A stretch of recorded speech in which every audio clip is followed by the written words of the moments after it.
سیدنا محمد وعلی آل سیدنا محمد وبارک وسلم۔ فہم حدیث پہلی جلد باب نمبر 7 ہے اور صفحہ نمبر 179، اور جو سکرین پہ ظاہر ہو رہی ہے اس کا صفحہ نمبر 128 ہے، 28 کے بعد۔ قرآن پاک قریش کی لغت پر نازل ہوا ہے۔ عربوں کے ہاں عربی جیسے ہمارے ہاں اردو میں یا پنجابی کے بھی ہماری جو علاقائی زبانیں ہیں ان کے لہجے مختلف ہوتے ہیں اور بعض الفاظ کا فرق بھی ہوتا ہے، تو ایسے ہی عربوں میں بھی کچھ لہجوں کا فرق بھی ہے، کچھ الفاظ کا فرق بھی ہے۔ تو قرآن کریم عربی میں تو نازل ہوا ہے، عربوں میں پھر کون سے لہجے میں اور کون سی خاص زبان میں نازل ہوا ہے تو وہ حدیث مبارکہ کے اندر آتا ہے کہ وہ قریش کی زبان میں، جو قریش کی عربی تھی اس زبان میں نازل ہوا۔ آگے پھر احادیث مبارکہ کے اندر دو طرح کی احادیث ملتی ہیں۔ بعض احادیث میں یہ آتا ہے کہ حضور صلی اللہ علیہ وسلم نے درخواست کی حضرت جبریل علیہ السلام سے، آپ نے فرمایا کہ بھی اس میں بعضوں کو پڑھنے کے لیے مشکل ہوتی ہے تو آپ کچھ گنجائش دیں، تو انہوں نے پھر بتایا اللہ تعالیٰ کی تو ظاہر اجازت سے ہوا کہ اس لفظ میں آپ اس کے بجائے یہ لفظ بھی پڑھ سکتے ہیں، یعنی مترادف، اس کے بدلے میں ایک لفظ کی جگہ دوسرا لفظ پڑھ لیں اور اس کی جگہ یہ لفظ پڑھ لیں، تو یہ کچھ مترادفات ہیں، وہ آگے حدیث میں انشاءاللہ تعالیٰ آ جائیں گے۔ اور یہ جو مترادفات تھے یہ حضور صلی اللہ علیہ وسلم کا جب عرضہ اخیرہ ہوا نا، آخری دفعہ جبریل علیہ السلام سے جو حضور ہر سال دور کرتے تھے قرآن پاک کا، اس کو عرضہ اخیرہ کہتے ہیں۔ جب آخری سال میں آپ نے 2 دفعہ دور فرمایا، اخیرہ، عین سے عرضہ اخیرہ، تو اس وقت یہ جو مترادفات کی اجازت تھی یہ منسوخ ہو گئی، جو ایک کی جگہ دوسرا لفظ، دوسرے کی جگہ تیسرا لفظ پڑھنے کی اجازت تھی یہ منسوخ ہو گیا تھا، ختم ہو گیا تھا حکم۔ دوسری چیز یہ ہے کہ جو ہم کہتے ہیں کہ قرآن کی 7 قراتیں ہیں اور 7 احرف، 7 حروف پر قرآن نازل ہوا، تو یہ نازل ہی اللہ تعالیٰ کی طرف سے 7 حروف پر ہوا، وہ اب بھی باقی ہیں اور وہ تواتر سے ثابت ہے۔ جیسے 7 حروف کا مطلب کیا ہے وہ آگے انشاءاللہ تعالیٰ آ جائے گا۔ بعض جگہ مفرد کی جگہ جمع کا لفظ ہے، بعض جگہ فعل کی جگہ پہ امر کی جگہ پہ ماضی کا صیغہ ہے، جیسے ربنا باعد بین اسفارنا، تو باعد کی جگہ ربنا باعد بین اسفارنا، دونوں طرح ٹھیک ہے۔ یہ ہے ذو العرش المجیدی اور ذو العرش المجیدو، یہ دونوں طرح ٹھیک ہے۔ مجیدو ہوگا تو ذو کا صفت بنے گی، اور اگر مجیدی ہوگا تو عرش کی صفت بنے گی۔ اسی طرح وَامْسَحُوا بِرُؤُوسِكُمْ وَأَرْجُلَكُمْ اور ارجلکم، دونوں قراتیں ہیں۔ تو یہ ہے ایک لفظ کی جگہ، یا مالک یوم الدین اور ملک یوم الدین، ایک ہی دفعہ میں دونوں نہیں پڑھ سکتے، ایک دفعہ میں تو ایک ہی قرات کریں۔ اب وہ یہ ہوا کہ بعض حضرات نے، آگے تفصیل تو ویسے آ جائے گی، میں خلاصہ اس کا عرض کر دیتا ہوں کہ جب اس میں 7 طرح سے حروف میں، مطلب 7 طرح کے حروف میں اجازت تھی، یوں پڑھ سکتے ہیں، یوں پڑھ سکتے ہیں، لیکن یہ ہر لفظ کے بارے میں نہیں ہے، بعض الفاظ کے بارے میں تھا کہ اس لفظ کو یوں بھی پڑھ سکتے ہیں، یوں بھی پڑھ سکتے ہیں، یہ بھی پڑھ سکتے ہیں، یہ بھی پڑھ سکتے ہیں، یعنی وہ جو تبدیلیاں تھیں نا وہ 7 طرح کی ہیں۔ بعض جگہ اسم سے اسم بدلا، بعض جگہ فعل اسم سے بدلا، بعض جگہ ماضی مضارع سے بدلی، اس طرح کے ہیں۔ تو بعض کے جو قراء تھے، قاری حضرات تھے، انہوں نے خاص شرائط کو ملحوظ رکھتے ہوئے کچھ خاص الفاظ کو طے کر دیا کہ ہم یوں پڑھیں گے ان کو، دوسروں نے یوں پڑھیں گے، تیسرے نے یوں، تو وہ گویا کہ 7 قاریوں نے 7 قراتیں متعین کر دیں۔ اب جو ہم نے پڑھنی ہے تو وہ ایک قرات کسی ایک طریقے سے پڑھیں گے، ہاں دوسری پڑھنی ہے دوسرے طریقے سے پڑھ لیں، بیک وقت ساری نہیں پڑھنی۔ وہ 7 طرح کی وہ تھے نا، اجازت 7 طرح کی تھی، ہاں، تو ترجیحات انہوں نے یہ دے لی کہ اچھا میں اس کو لے لوں گا، میں اس کو لے لیتا ہوں، میں اس کو لے لیتا ہوں۔ تو مختلف علاقوں میں مختلف قرات اب بھی رائج ہیں۔ ہمارے ہاں جو قرات حفص چل رہی ہے، اور افریقہ میں بعض علاقوں کے اندر ورش جو ہیں ان کی قرات چل رہی ہے، ان کے اور ہمارے ہاں کچھ الفاظ کی ادائیگی میں فرق ہے، کچھ حرکات میں فرق ہوگا، تو وہ اس میں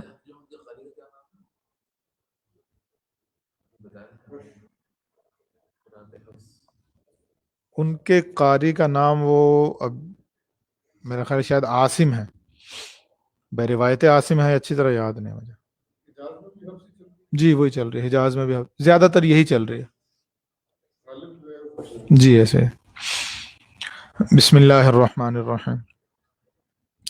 حضرت عثمان رضی اللہ تعالیٰ عنہ نے جب مصاحف لکھنے کے لیے ایک جماعت تشکیل دی تو اس جماعت سے فرمایا اذا اختلفتم وزید بن ثابت فی شیء من القرآن فاکتبوہ بلسان قریش فانما نزل بلسانہم، جب تمہارے اور زید بن ثابت کے درمیان قرآن کے کسی حصہ میں اختلاف ہو تو اسے قریش کی زبان پر لکھنا، کیونکہ قرآن صرف ان کی زبان پر نازل ہوا ہے۔ نزول قرآن کے ابتدائی دور میں لوگوں کی آسانی کی خاطر مرادف الفاظ کی اجازت ہوئی۔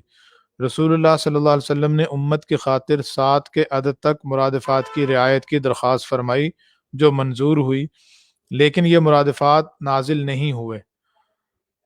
عن ابن عباس رضی اللہ تعالی عنہما انہ قال قال رسول اللہ صلی اللہ علیہ وسلم اقرأنی جبریل علی حرف فراجعته فلم ازل استزیدہ ویزیدنی حتی انتہى الى 7 احرف۔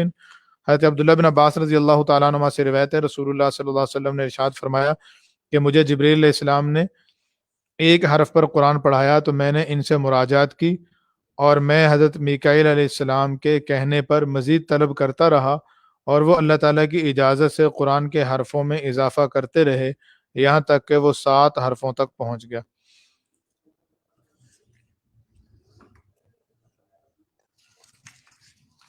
حضرت ابو بکر رضی اللہ تعالیٰ عنہ سے روایت ہے کہ حضرت جبریل علیہ الصلوۃ والسلام نے کہا کہ اے محمد صلی اللہ علیہ وسلم قرآن کو ایک حرف پر پڑھیے۔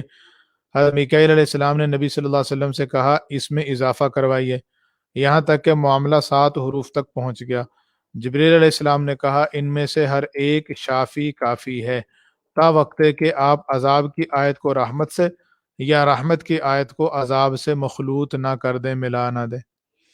یہ ایسا ہی ہوگا جیسے تعال کے معنی کو اقبل، حلومہ، اذهب، اسرع اور عجل کے الفاظ سے ادا کریں، یعنی تعال کا معنی ہے ادھر آؤ، تو اقبل بھی اس کی جگہ پہ آ جاتا ہے، حلومہ بھی اس کی جگہ استعمال ہوتا ہے، تو ایک لفظ کی جگہ دوسرا لفظ استعمال کر لیں تا وقت کہ کوئی معنی بدل نہ جائے۔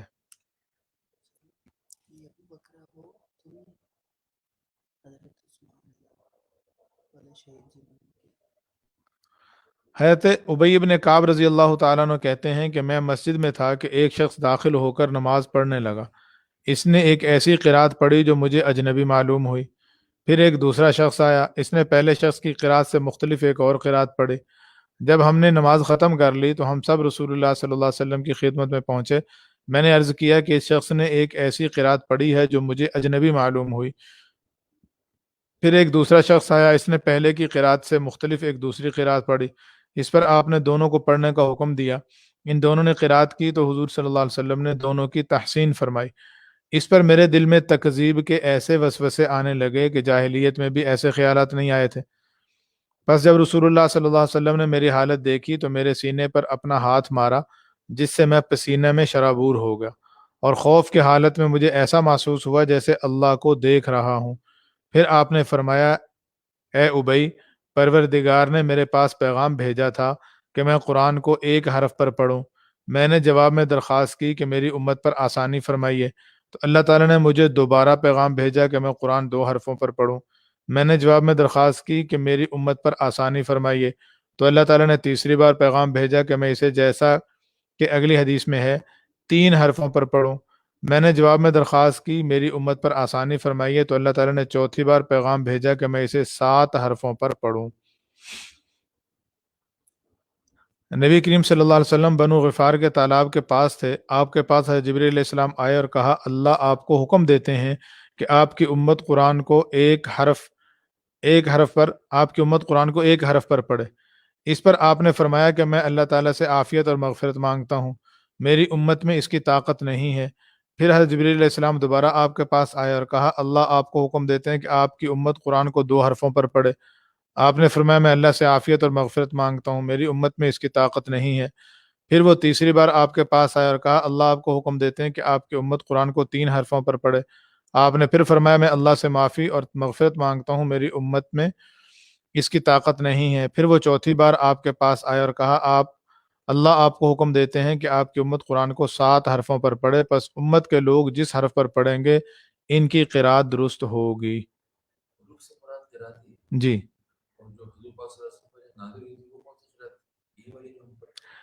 جی، یہی جو ہم پڑھتے ہیں یہی ہیں جو نازل ہوئی تھی۔ جی، جو نازل ہوئی تھی 7 حروف کی 7 قراتیں، وہ یہی ہیں جو ہم پڑھ رہے ہیں۔ حضرت ابی بن کعب رضی اللہ تعالیٰ کی روایت ہے، رسول اللہ صلی اللہ علیہ وسلم کی ملاقات حضرت جبریل علیہ السلام سے ہوئی تو آپ نے ان سے فرمایا، اے جبریل، مجھے ایک ان پڑھ امت کی طرف بھیجا گیا ہے، میں اچھا جس میں بوڑھیاں بھی ہیں اور بوڑھے بھی ہیں، بچے بھی ہیں اور بچیاں بھی ہیں، اور وہ لوگ بھی ہیں جنہوں نے سرے سے پڑھنا سیکھا ہی نہیں۔ جبریل علیہ السلام نے کہا، اے محمد صلی اللہ علیہ وسلم، قرآن 7 حرفوں پر نازل کیا گیا ہے۔ تنبیہ: امت کا اس پر اتفاق اور اجماع ہے کہ مرادفات کی رعایت رسول اللہ صلی اللہ علیہ وسلم کے آخری دور میں ختم کر دی گئی تھی۔ محقق ابن جزری رحمہ اللہ لکھتے ہیں، اس میں کوئی شک نہیں کہ عرضہ اخیرہ کے موقع پر قرآن پاک میں نسخ اور تبدیلی ہوئی۔ اس کی تصریح متعدد صحابہ سے منقول ہے۔ ہم تک صحیح سند کے ساتھ زر ابن حبیش رحمہ اللہ کے یہ قول پہنچا ہے کہ مجھ سے ابن عباس رضی اللہ تعالیٰ عنہ نے پوچھا، تم کون سی قرات پڑھتے ہو؟ میں نے کہا، آخری قرات۔ زر بن حبیش رحمہ اللہ کہتے ہیں، وجہ یہ تھی کہ نبی صلی اللہ علیہ وسلم ہر سال ایک مرتبہ حضرت جبریل علیہ السلام کو قرآن سنایا کرتے تھے، اور جس سال آپ کی وفات ہوئی اس سال آپ نے 2 مرتبہ حضرت جبریل کو قرآن سنایا۔ اس موقع پر جو کچھ منسوخ ہوا اور جو تبدیلی کی گئی، حضرت عبداللہ بن مسعود رضی اللہ تعالیٰ عنہ اس کے شاہد تھے۔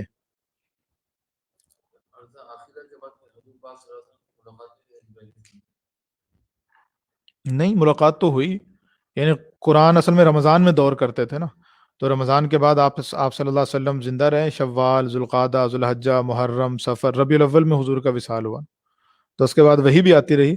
لیکن عرضہ اخیرہ کا مطلب یہ ہے کہ جو قرآن جتنا نازل ہو چکا ہوتا تھا رمضان میں اس کا دور کرتے تھے، حضرت جبریل سے سنتے بھی تھے، سناتے بھی تھے، اور آخری رمضان میں عرضہ اخیرہ ہوا، یعنی اس کے بعد پھر اگلا رمضان آیا نہیں ہے۔ تو اس عرضہ اخیرہ کے موقع پر جو پہلے آپ کو اجازت تھی نا، یعنی ایک لفظ کا دوسرا لفظ پڑھ لیں، مترادفات، وہ تو منسوخ ہو گئے، باقی جو اللہ کی طرف سے 7 حروف نازل ہی ایسے ہوئے تھے وہ باقی رہے۔ ہاں، یعنی آخری جو دور ہے وہ مراد ہے، یعنی آخری دفعہ حضرت جبریل کا آنا مراد نہیں عرضہ اخیرہ سے، بلکہ اس کا مطلب یہ ہے کہ آخری دور جو حضرت جبریل علیہ الصلوۃ والسلام کے ساتھ حضور صلی اللہ علیہ وسلم نے فرمایا وہ۔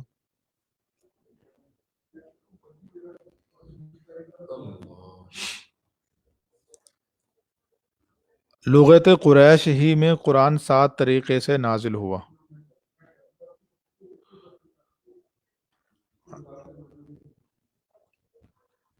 ایک دن حضرت عثمان رضی اللہ تعالیٰ عنہ نے جبکہ وہ ممبر پر تھے کہا، میں اس شخص کو اللہ کا واسطہ دیتا ہوں جس نے نبی صلی اللہ علیہ وسلم کو یہ فرماتے سنا کہ قرآن 7 حروف پر نازل کیا گیا اور وہ تمام حروف کافی و شافی ہیں، کہ وہ کھڑا ہو جائے تو بے شمار لوگ کھڑے ہو گئے، اور ان سب نے گواہی دی کہ رسول اللہ صلی اللہ علیہ وسلم نے یہ ارشاد فرمایا تھا کہ قرآن 7 حروف پر نازل کیا گیا ہے اور وہ سب حروف کافی و شافی ہیں۔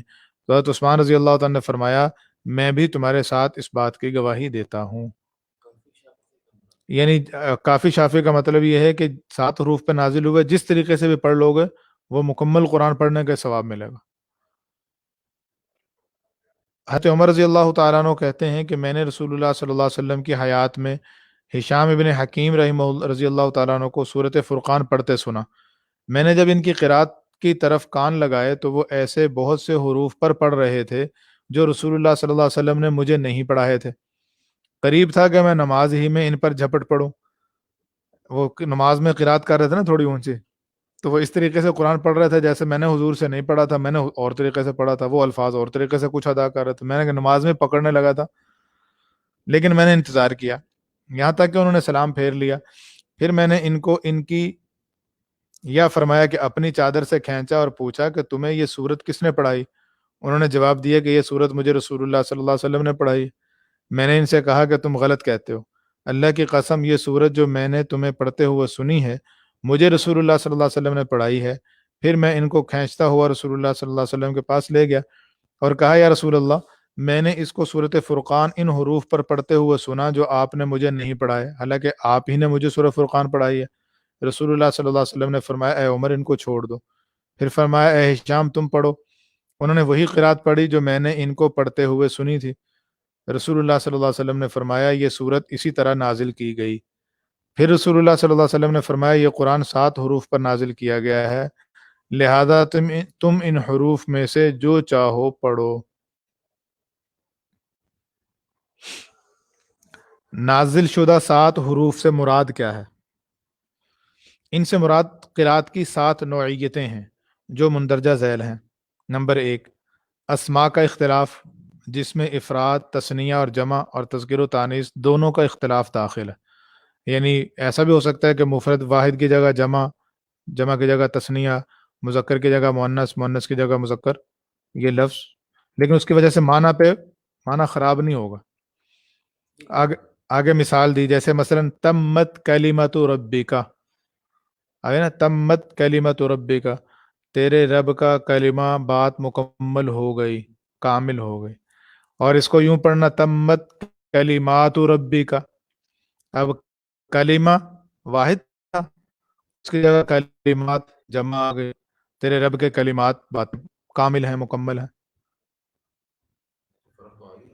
واحد ہے۔ جی نہیں، فرق آنے کا مطلب یہ ہے کہ کوئی غلط معنی نہیں بنتا، دونوں ہی ٹھیک ہیں۔ جیسے نا رب المشارق اور رب المشرق، رب المشرق والمغرب، اللہ مشرق و مغرب کا رب ہے، اور مشارق اور مغارب کا رب ہے، یعنی ساری مشرقوں ساری مغربوں کا رب ہے اللہ۔ اچھا، دوسرا اختلاف افعال کا اختلاف ہے، یعنی ماضی، مضارع اور امر کا اختلاف۔ مثلا ربنا باعد بین اسفارنا بھی ہے، اور ربنا باعد بین اسفارنا بھی ہے۔ ربنا باعد بین اسفارنا، اس کا معنی کیا ہوگا؟ اے ہمارے رب، باعد بین اسفارنا، ہمارے سفروں میں بود پیدا کر دے، دوری پیدا کر دے۔ اور ربنا باعد ماضی آ گیا، ہمارے رب نے دوری پیدا کر دی ہمارے سفروں میں۔ باعد امر ہے، جبکہ باعد فعل ماضی ہے۔ دونوں قراتیں حضور سے منقول ہیں، دونوں لفظ منقول ہیں، تو دونوں طریقے، ایک میں دعا ہے، ایک میں دعا ان کی منقول ہے، اور ایک میں یہ قوم سبا کی، اور ایک میں یہ ہے کہ اللہ نے ایسا کر دیا، خبر ہے۔ تو دونوں ہی ہو چکے ہیں، انہوں نے دعا بھی کی اور اللہ نے ایسا ان کے ساتھ کر بھی دیا۔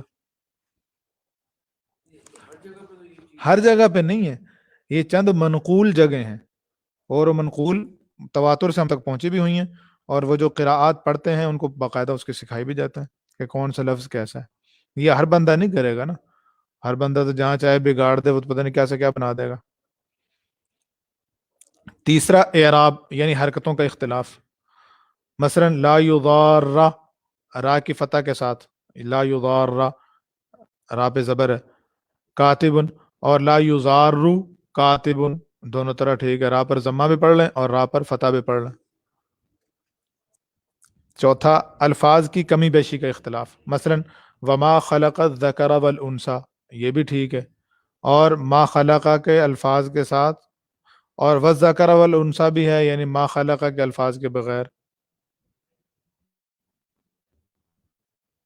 کیا واللیل اذا یغشی والنہار اذا تجلی، وما خلق الذکر والانثی، وما خلق اس کے بغیر، والذکر والانثی، یہ بھی ٹھیک ہے،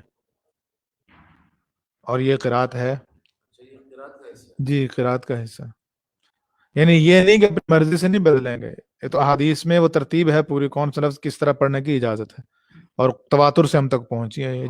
جیسے قرآن کے الفاظ یہ والے ہمارے پاس پہنچے ہیں نا، یعنی جیسے ہم پڑھ رہے ہیں، یہ ایک قرات ہے، یہ ایک مکمل قرات ہے، اس میں ہمیں، ہاں یہ تو جیسے ہے ایسے ہی پڑھنا ہے ہم نے۔ دوسری قرات ہے وہ بھی تواتر سے ایسے ہی ہے، اس میں بھی پتہ ہے کہ کون سے لفظ کو کس جگہ پہ کیسے پڑھنا۔ پانچواں الفاظ کے مقدم اور مؤخر ہونے کا اختلاف، مثلا جاءت سکرۃ الموت بالحق، یہ بھی ہے، اور جاءت سکرۃ الحق بالموت، یہ بھی ہے، یعنی موت کو مقدم کرنا یا مؤخر کرنا۔ 6 لفظ بدل کر ہو، مثلا نن شیزوہا اور نن شیروہا، زا ہے نن شیزو میں زا ہے اور نن شیرو میں را ہے۔ نمبر 7 لہجوں کا اختلاف، جس میں تفخیم اور ترقیق یعنی حرف کو موٹا یا باریک پڑھنا، اور مد اور قصر حرف کو لمبا کرنا یا نہ کرنا، اور اظہار و ادغام اور امالہ سب شامل ہے۔ مثلا موسیٰ بھی ہے اور موسیٰ بھی ہے۔ والشمس وضحیہا جیسے پڑھتے ہیں، وہ لہجے کا اختلاف ہے۔ لہجوں کا اختلاف اور لمبا کرنا، مد و قصر کو لمبا کرنا، جیسے ہمارا اذانوں میں جو ہوتے ہیں اللہ جو لمبا کرتے ہیں، یہ اسی اس کا کرتے ہیں۔ یہ جو کہہ رہے ہیں کہ لہجوں کا اختلاف اور مد و قصر کو لمبا کرنا، تو یہ اذان میں جو نہیں، اذان تو ایک علیحدہ بات ہے نا، یہ تو قرات قرآن کے اندر ہے۔ باقی اذان کے اندر تو، اذان کے اندر بھی یہ ہے کہ کلمہ کتنا لمبا کر سکتے ہیں، وہ ایک علیحدہ مستقل مسئلہ ہے۔ اس کا طرف سے تعلق جی، اذان کے کلمات جو ہے نا ان کا اصول قرات پر نہیں ہے۔ اب جیسے مثال کے طور پہ آپ اصول کے اندر، قرات کے اندر تو آپ یہ کرتے ہیں کہ پہلے حرف کو جب آپ نے دوسرے حرف سے ملانا ہے تو پہلے حرف پہ جو حرکت ہے وہی آپ ساتھ آگے پڑھیں گے، یا ایتھا النفس المطمئنہ ترجعی، ایسے پڑھیں گے نا، ضمہ پڑھیں گے۔ اسی قرات کے مطابق آپ پڑھتے ہیں اللہ اکبر اللہ اکبر، را پر پیش ہے، لیکن اذان کے اندر یہ غلط ہے۔ اذان میں را پر ضمہ پڑھیں گے، آپ پیش پڑھیں گے تو خلاف سنت ہے، فقہا نے لکھا پیش پڑھیں گے نا تو یہ خلاف سنت ہے۔ اذان میں آپ نے ساکن پڑھنا ہے، اذان اور اقامت دونوں میں اللہ اکبر اللہ اکبر، اگر ملانا بھی ہے تو زبر پڑھ سکتے ہیں، پیش پڑھ سکتے ہیں، یعنی اصل ساکن پڑھنا ہے، زبر پڑھنے کی اجازت ہے، اور پیش پڑھنا خلاف سنت ہے۔ ہاں اللہ اکبر ساکن پڑھے ہر ایک، اللہ اکبر اللہ اکبر اللہ اکبر، اشہد حی علی الصلاح حی علی الصلاح، قد قامت الصلاح قد قامت بعض پڑھ دیتے ہیں قاری صاحبان عام طور پہ قد قامت الصلاح تو قد قامت الصلاح، یہ ٹھیک نہیں ہے۔ حی علی الصلاۃ حی علی الصلاح یا حی علی الفلاح حی علی الفلاح، یہ ٹھیک نہیں ہے۔ ہاں ہاں یہ ٹھیک، اس کی اجازت ہے جی، ساکن پڑھا جائے۔ نہیں، وہ جہاں اذان کا بیان ہے وہاں آ جائے گا، مسائل کے اندر یہ بات آ جائے گی انشاءاللہ تعالی۔ یہاں پہ مولانا احمد لاٹ صاحب تشریف لائے جب پچھلے اجتماع پہ، اس دفعہ تو نہیں تشریف لا سکے، وہ ہر دفعہ اجتماع پہ تقریباً ان کا بیان 2 اجتماعوں کے درمیان میں ہوتا تھا یہاں پہ نا، تو ظہر کی نماز پڑھنے لگے تو یہ پہلے کی پرانی بات ہے، ممتاز ہمارے مؤذن جو ہیں انہوں نے اقامت پڑھی، تو وہ اقامت پڑھتے تو صحیح ہیں، لیکن وہ لگتا ہے ایسا جیسے وہ راہ پہ پیش پڑھ رہے ہیں، تو مولانا احمد صاحب نے وہیں کھڑے ہو کے مولانا ویسا کو کہتے ہیں بھائی اپنے مؤذن کی اقامت صحیح کرو، اقامت غلط کہہ رہے ہیں۔ انہوں نے کہا جی ٹھیک ہے، پھر وہ اس کے بعد وہ مولانا نے منع کر دیا، ابھی جب اس طرح کوئی حضرات ہیں تو آپ نے اقامت نہیں پڑھنی، تو فوراً موقع پہ ٹوک دیا حضرت نے۔ ان 7 قسم کے اختلافات میں چونکہ کوئی خاص ترتیب واجب نہیں تھی، اس لیے خیر القرون میں ائمہ قرات نے شرائط کی پابندی کرتے ہوئے اپنی اپنی ترتیب دی، مثلا کسی نے کسی اختلاف کی ایک صورت کو لیا، کسی نے دوسری کو، اسی طرح اختلاف کی باقی نوعیتوں میں کسی نے کوئی صورت لی کسی نے کوئی، اس طرح سے پڑھنے یعنی قرات کرنے کی بہت سی ترتیبیں بن گئیں، ان میں سے 10 اب تک تواتر سے موجود ہیں، جن میں سے 7 زیادہ مشہور ہیں، اور یہ سبع قرات اور عشرہ کہلاتی ہیں، قرات کہلاتی ہیں۔ سبع عشرہ، ویسے تو سبع عشرہ کا لفظ بولا جاتا ہے تو 17 معنی ہوتا ہے، سبع عشرہ 17، لیکن یہ 17 نہیں ہے، سبع و عشرہ یعنی 7 متواتر ہیں اور 3 مشہور ہیں۔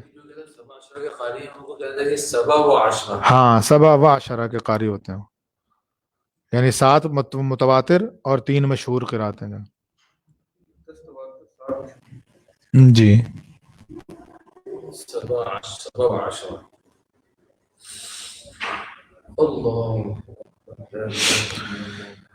نازل شدہ 7 حروف کے چند فوائد۔ وقت بھی ہو گیا ہمارا، تو یہ فوائد پھر کل پڑھ لیں انشاءاللہ تعالی، انشاءاللہ کل پڑھ لیں گے اس کو، آج وقت ہو گیا۔ السلام علیکم ورحمۃ اللہ وبرکاتہ.